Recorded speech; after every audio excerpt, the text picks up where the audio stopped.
Nobody in Caldwell Crossing talked about Harley Thornwell the way they talked about other men. They didn't swap stories about him over dinner or argue about his character at the feed store. They simply went quiet.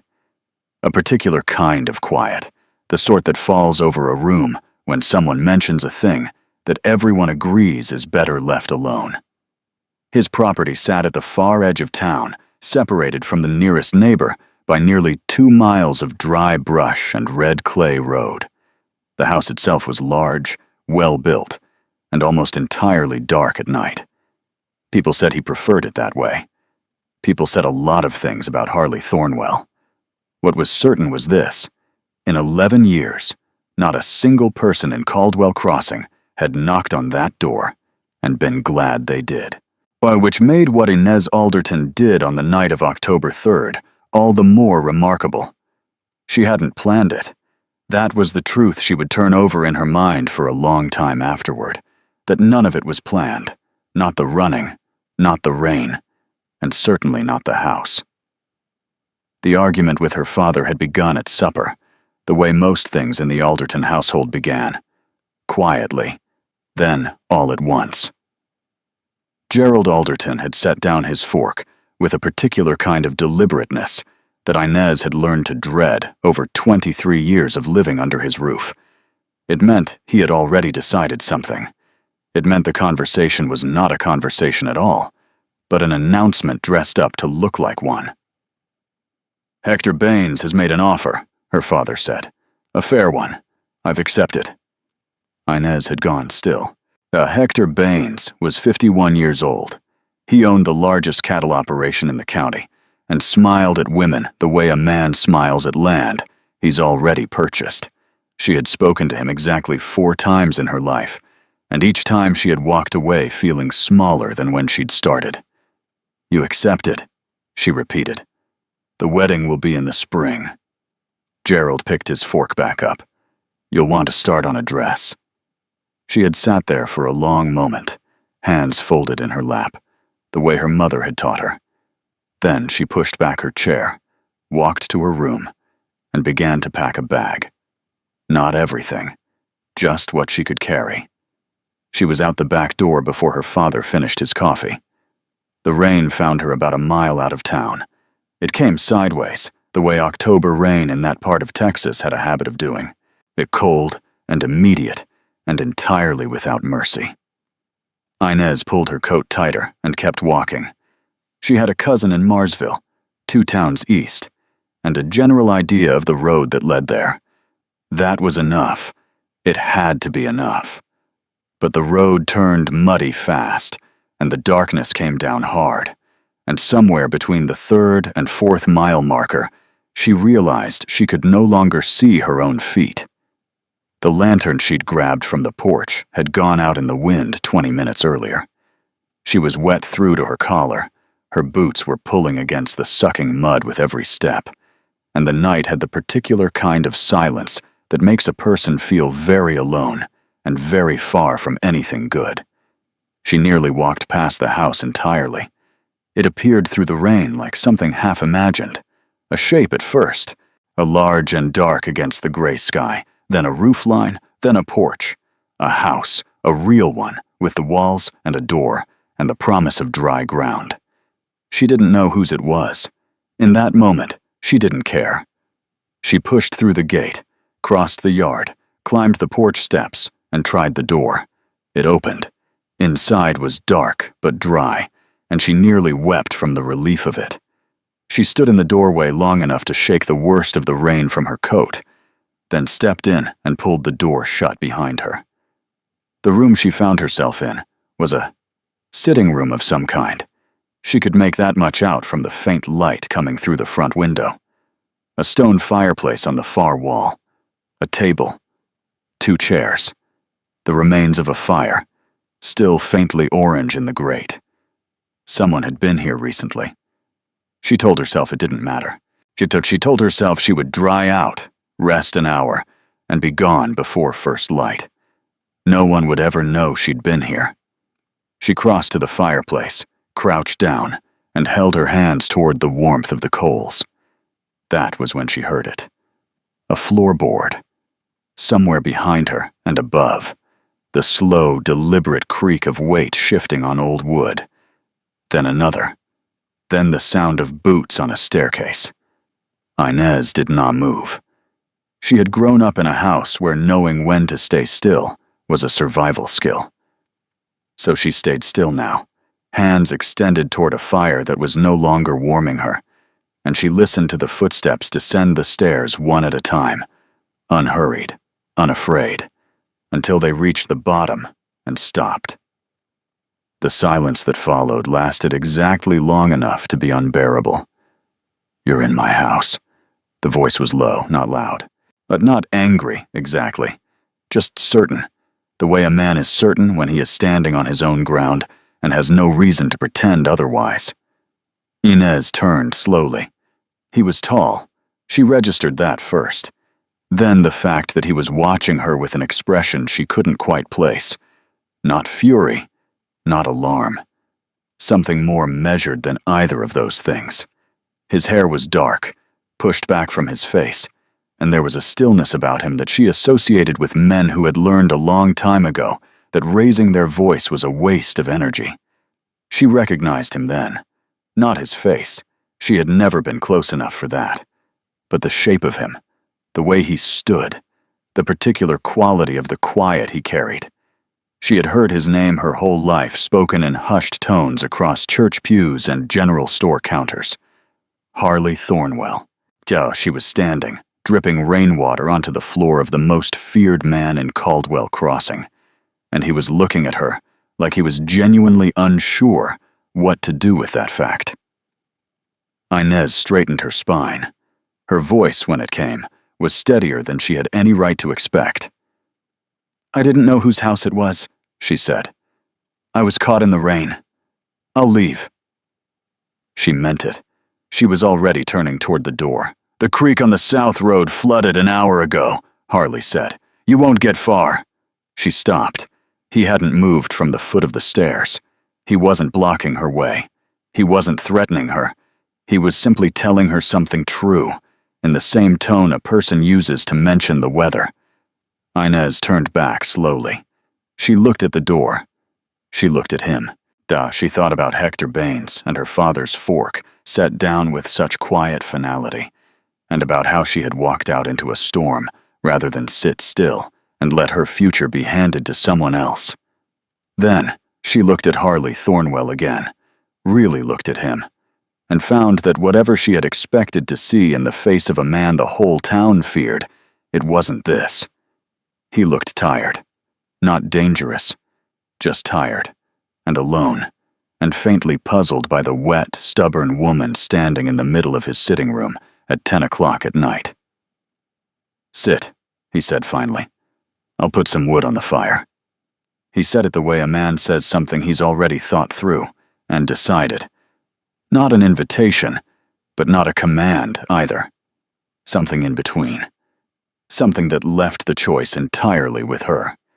Inez stood there for a moment longer, and then she sat. The fire was rebuilt before either of them said another word. And somewhere in that long, warm silence, something shifted. Something neither of them had a name for yet, and neither of them was quite ready to examine. But it was there. What Inez didn't know, what she couldn't have known sitting in that chair with her wet boots drying by the fire, was why the whole town feared him.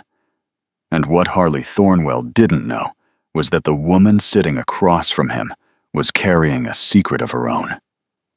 One that would reach this house before morning did. Inez woke to the smell of coffee. For a brief, unguarded moment, the kind that exists only in the first few seconds before memory catches up, she didn't know where she was. She was aware of warmth and the sound of wind outside, and a blanket across her shoulders that she didn't remember pulling there. Then the room settled into focus around her, and everything came back at once. The fire had burned down to a low, steady flame. Gray morning light was pressing through the front window. She was still in the chair.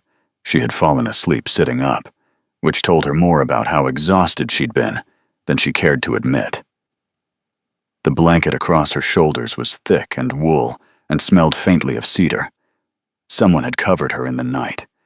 She sat with that fact for a moment, unsure what to do with it. From somewhere deeper in the house came the quiet sounds of a kitchen, the dull knock of a pot, the soft rush of water. Inez folded the blanket carefully, set it on the arm of the chair, and stood. Her boots were dry. Her coat, which she had no memory of removing, it was hung over the back of the second chair, facing the fire. She moved toward the kitchen doorway and stopped just short of it. Harley Thornwell was standing at the stove with his back to her, sleeves rolled to the elbow, pouring coffee into 2 tin cups, with the unhurried ease of a man who had done this same thing alone, every morning, for a very long time. He hadn't heard her yet, or if he had, he gave no sign of it. Inez watched him for a moment, just a moment, before she spoke. "You didn't have to cover me," she said. He didn't startle. He simply set the pot down, picked up both cups, and turned around. "You were shivering," he said, and held one of the cups out to her. She crossed the kitchen and took it. Their fingers didn't touch. She noticed, without meaning to, that he had been careful about that. They drank the coffee standing on opposite sides of the kitchen, which felt like the right amount of distance for 2 strangers who had spent the night under the same roof without meaning to. Outside, the wind had softened. The rain was gone.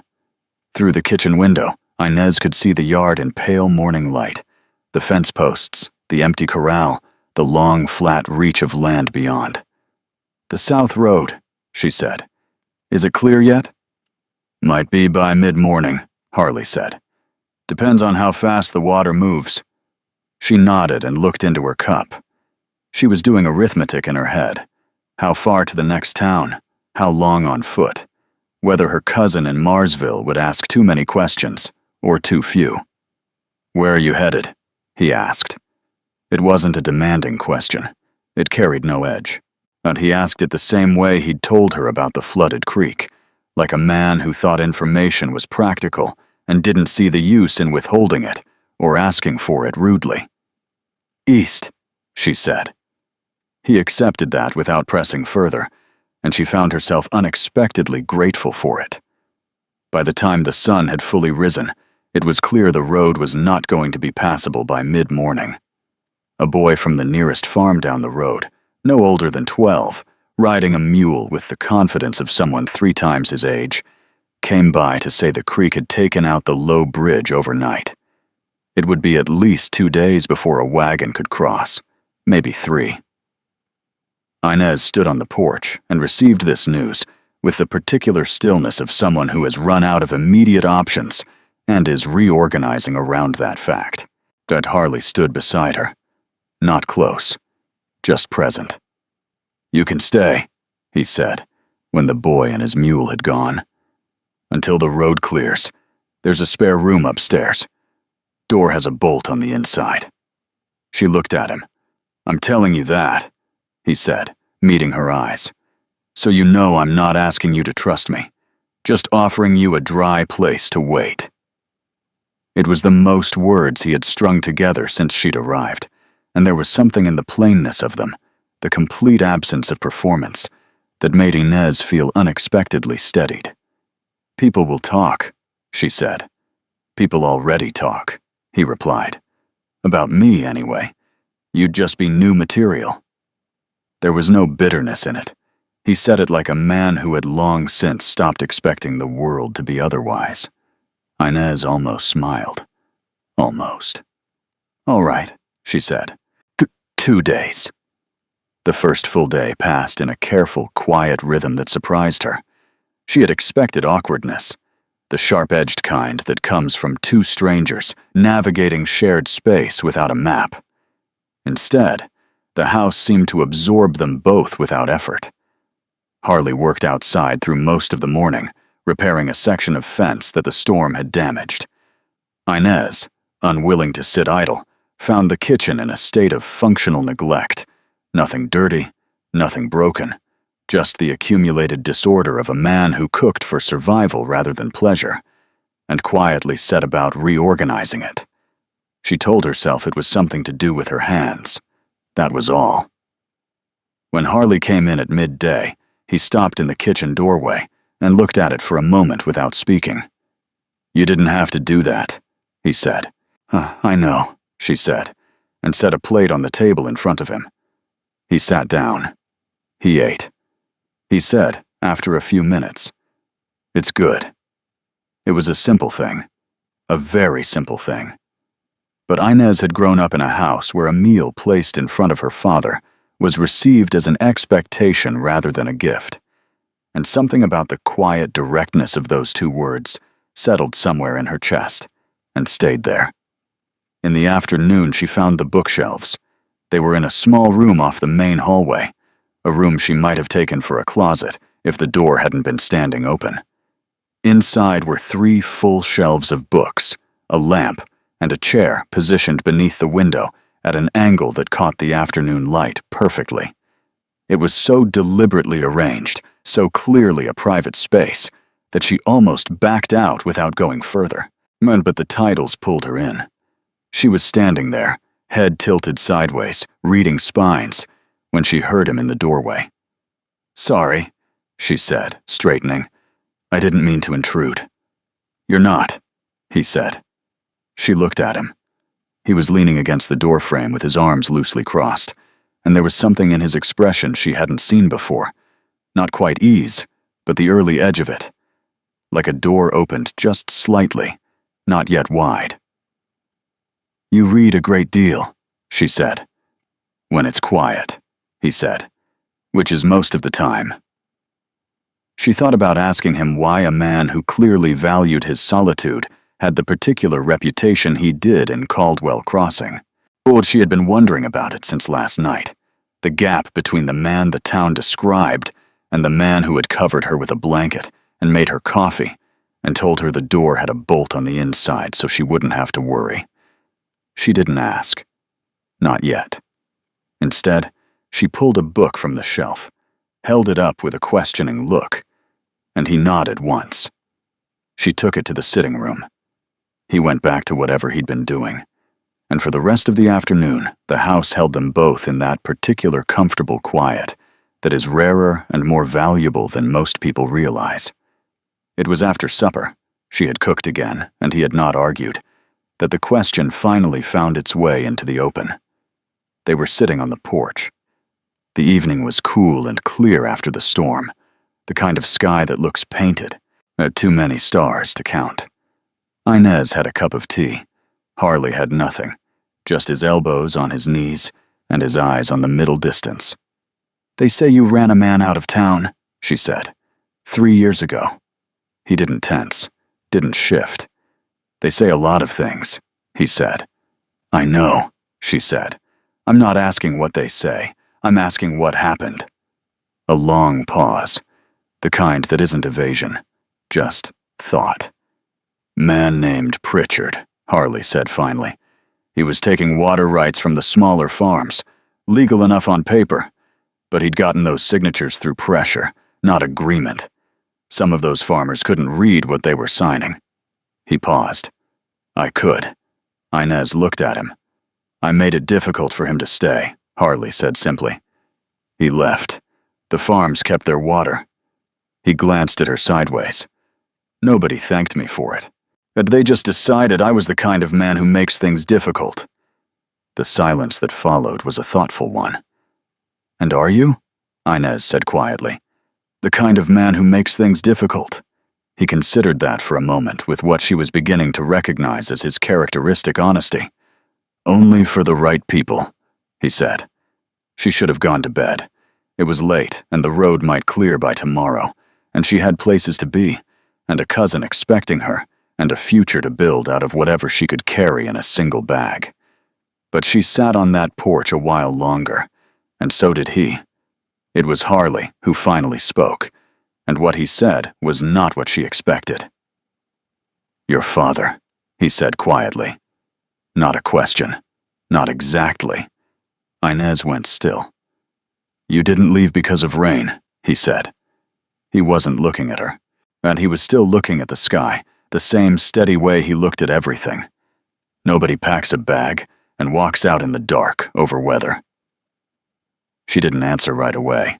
The words her father had said, "Hector Baines has made an offer. A fair one. I've accepted," sat in her chest like stones.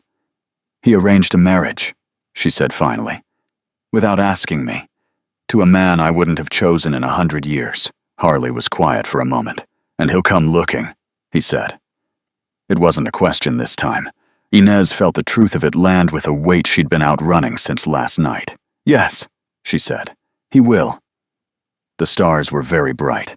The night was very still, and somewhere down the dark road that led back toward Caldwell Crossing, a lantern was already moving. She didn't see it, but Harley did. Well, he'd seen it from the porch for the last 10 minutes, the distant bobbing light of someone who knew exactly where they were going and had no intention of stopping until they got there. He looked at Inez, sitting beside him with her tea gone cold, and her jaw set with the particular quiet courage of a woman who had already made her hardest decision and wasn't going back on it. Then he looked at the lantern again, and he made a decision of his own. Harley stood up from the porch without a word. Inez followed his gaze and saw it then. The lantern, distant but deliberate, moving along the road with the kind of purpose that had nothing to do with coincidence. Her stomach dropped. She knew before she could think it through that it was her father. Gerald Alderton had never in his life let something he considered his simply walk away from him. "Go inside," Harley said quietly. It wasn't a command. It carried none of the weight her father's instructions carried. None of that particular heaviness that said, "because I said so," underneath every word. It was something closer to a request from a man who had already thought 2 steps ahead and was trying to give her time. Inez stood up. She didn't go inside. "I won't hide," she said. Harley looked at her then, really looked at her, and something moved across his face that wasn't quite surprise, but was adjacent to it, like a man recalibrating. "I know," he said. "I wasn't asking you to." He stepped down off the porch and walked to the gate. Inez stayed where she was, on the top step, and watched the lantern grow from a distant flicker into the swinging light of a man on horseback, moving at a determined pace up the road. Gerald Alderton pulled his horse to a stop at the gate.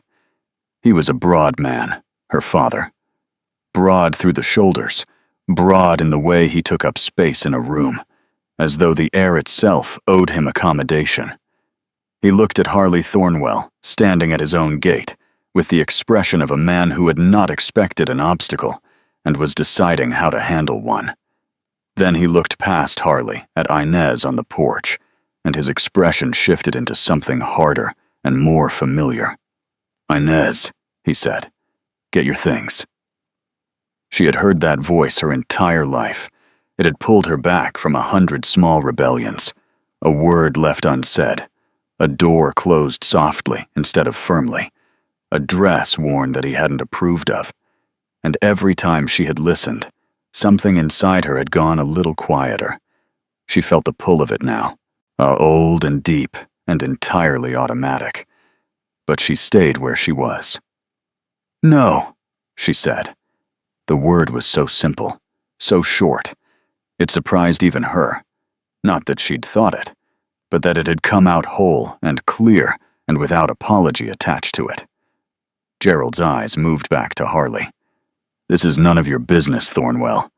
"She's on my property," Harley said. His voice was even. No performance in it. No aggression. Just a plain statement of geography.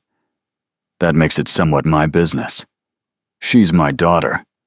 "She's a grown woman," Harley said, "who walked out of your house of her own choosing." Gerald shifted in his saddle. He was the kind of man who was accustomed to silencing people with his presence alone, and Harley Thornwell was not being silenced, which was visibly disorienting. "Hector Baines is a good man," Gerald said, "but changing angles. He'll provide for her, give her a proper life." "A proper life," Inez said from the porch, "is not the same thing as a chosen one." Her father looked at her. In his eyes was something she had spent years trying to read correctly, a mix of genuine belief in his own righteousness and a frustration he'd never quite learned to separate from affection. He did love her, in the way that some men love the things they own. She had always known that. It had never made it easier. "You're being foolish," he said. "Maybe," she said, "but I'm being foolish on my own terms." The conversation that followed was not a short one.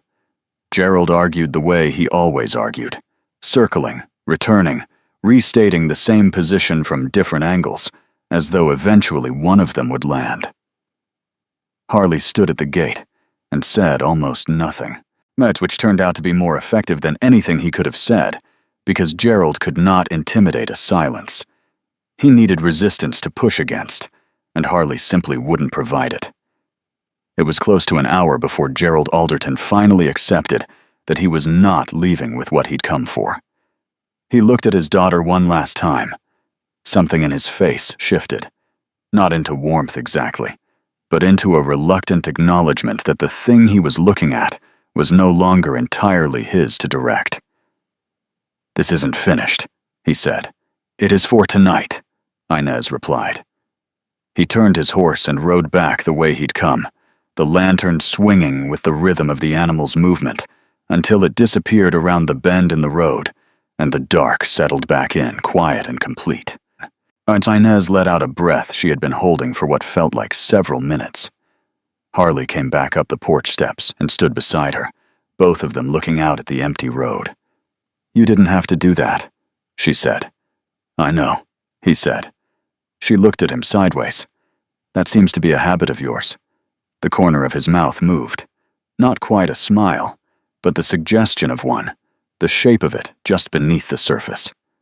"Go get some sleep," he said. "Road should be clear by morning." She didn't sleep for a long time. She lay in the spare room with the bolt drawn and the window open slightly to the cool night air, and she looked at the ceiling and thought about choices, the ones made for you, the ones you make in desperation, and the ones you don't quite realize you're making until you're already in the middle of them. She thought about a man who had stood at his own gate for an hour in the dark, on behalf of a woman he'd known for less than 2 days. Not because she had asked him to. Not because he had anything to gain from it. Simply because she was on his property, and she had said no, and he thought that ought to mean something. She thought about the blanket across her shoulders in the night, the coffee in 2 cups. The door has a bolt on the inside. Sleep came eventually. It came easier than it had any right to. In the morning, the road was clear. Inez came downstairs with her bag packed and her coat on, prepared to say a practical and dignified goodbye to a man she would likely never see again. She found Harley at the kitchen table with 2 cups of coffee already poured, and a look on his face that suggested he had been sitting there thinking for a while before she came down. "Sit," he said, "before you go." She sat. He wrapped both hands around his cup and looked at it for a moment. Then he looked at her. "I'm not going to ask you to stay," he said. "That's not what this is." "All right," she said, carefully. "But I'd like to know." He stopped, started again, more deliberately. "Your cousin in Marsville. Is that where you want to go, or just where you figured you could go?" Inez opened her mouth, closed it again. It was such a precise question. The difference between those 2 things, wanting and settling, was something she had been navigating her entire life, and no one had ever put it that plainly before. "I don't know," she admitted. Harley nodded slowly, not like a man receiving information he'd half expected. "There's work here," he said. "If you wanted it. The books need keeping. I'm good with land and livestock, but numbers give me trouble. It would be a fair arrangement, separate and proper." He met her eyes. "No obligation past what you agreed to." The kitchen was very quiet. Outside, a bird was doing something uncomplicated and cheerful in the yard. "You're offering me employment," Inez said slowly. "I'm offering you a choice," Harley said. "A real one, not one someone else made for you." She stayed. not because she had nowhere else to go. She had turned that excuse over carefully and found it wasn't true enough to hide behind. She stayed because when she picked up her bag and walked to the door and stood there for a moment looking out at the morning, yet she found that the pull she felt was not toward the road. The arrangement was exactly what he had said it would be, separate and proper, and fair in the way that only things freely agreed to can be fair. She kept the books. She managed the household accounts with a precision that Harley acknowledged with a kind of quiet approval that she found, to her own surprise, she valued more than elaborate praise. The weeks passed in the same unhurried rhythm as those first 2 days, and slowly, so slowly, that neither of them could have pointed to the moment it shifted. The careful distance between them became something else. Not smaller exactly, just warmer. The way a room warms when the fire has been going long enough that you forget it was ever cold. He began to ask her opinion on things. She began to offer it, without waiting to be asked. Now they argued once, productively, about whether the east pasture was worth the cost of fencing, and Inez turned out to be right, which Harley acknowledged without ceremony and without resentment, which she found more attractive than she was immediately prepared to deal with. She wrote to her cousin in Marsville and explained in careful and not entirely complete terms that her plans had changed. Her father did not come back. It was a Tuesday in late December, ordinary in every way except that it wasn't, when Harley came in from the cold with his hat in his hands and stood in the kitchen doorway, looking at her with an expression she had not seen on him before. Not uncertainty, exactly, but the edge of it. "There's something I want to say," he said. Inez set down what she was doing and gave him her full attention, but he was quiet for a moment. Then, "I don't think I was living before you came here. I was just occupying the place." He said it simply, without drama, looking at her the way he looked at everything, directly and without evasion. "I don't want to go back to that." The kitchen held the words. Inez looked at this man who had covered her with a blanket without waking her, who had stood at a gate in the dark for an hour without being asked, who had offered her a choice when no one else in her life had thought to, and she felt something settle in her chest with the finality of something that has found the place it belongs. "Then don't," she said. They were married in the spring. Not a large wedding. Neither of them wanted that. A small ceremony in the parlor of the house that had ceased, somewhere in the months between October and April, as to be only his. The minister from town came out, and 2 neighbors served as witnesses, and when it was done, Harley took her hand in his, the way he did everything, quietly and with complete intention, and did not let it go. The town of Caldwell Crossing talked about it for approximately 2 weeks. Then they found other things to talk about, as towns always do. Harley and Inez Thornwell did not particularly notice. They had a pasture to fence, books to keep, and a life to build out of the particular combination of 2 people who had each, in their own way, been waiting without knowing what they were waiting for. By the following winter, there was a cradle in the spare room. The bolt on the inside of the door had not been turned in months. Some things begin in desperation and become the truest thing you ever found. Some doors you walk through in the dark turn out to lead exactly where you needed to go.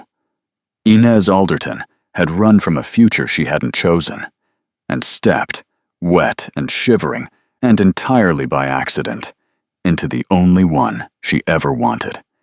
If you find yourself drawn to stories like this one, quiet and warm and human, there are more waiting for you here. No rush. They'll keep.